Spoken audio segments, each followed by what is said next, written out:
The main question for us today, and one that is somewhat unanswered by our thinkers, is why we really form a selected listening population, those who, when we speak, should hear us, forming a kind of circle or for discussion and reflection of ideas. To make this clear, let me start with an example that we often find in our societies today. The different versions of the East-West divide exist. Similarly, within various religious factions, there are scholars who develop a line of thought, and only their listeners understand them and comment. I recently attended a conference on economics and its implications in history, mainly in the Ottoman Empire. I heard from many speakers that when they spoke about the religious side of the economy, or Islamic economics, they used the term us, and when speaking about the economics we commonly see, they use the word them.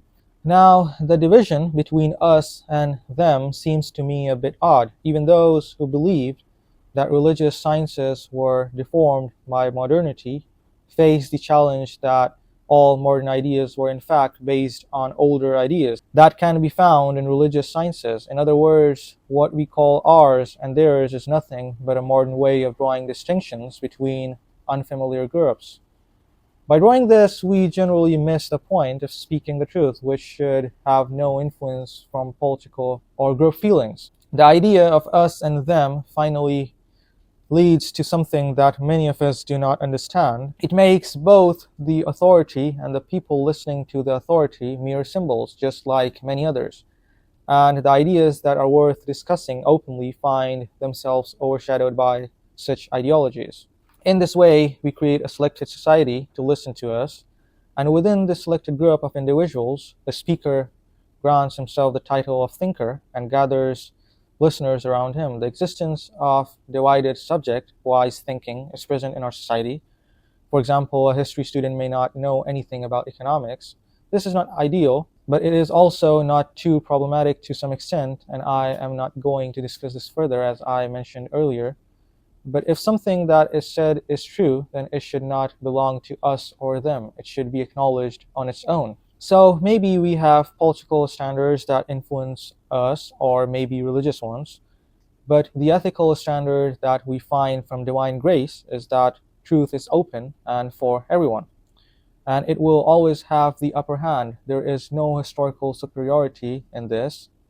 Many people take pride in claiming that their community made many contributions in the past, but such claims will never benefit our future, nor do they hold real meaning, as every civilization has borrowed many things from those before it. The rhetorical element of making us divided is something we find even in the ancients. It is a way of presenting something as obvious and true where it is not, a kind of creation of existence in the absence of any real dimension to it. And this makes it very problematic for us to see the pure, true picture. Many of us are influenced by things that are only fictional, created by some for the sake of others, and into this illusion they put their whole life's effort. For the people who look at them, this becomes a real substitute that they follow. So the creation of a reality that is not truly there is something that every one of us must question. Are we really here to divide people, or are we here to understand all and contribute meaningfully? Yes, there are forces of division everywhere, but when divine grace reaches a person, it speaks only for the betterment of society. Each and every person is part of us, and there is no them or us when the truth is spoken. This is a small thought I wanted to share with you all. Thank you so much for watching, and please don't forget to subscribe.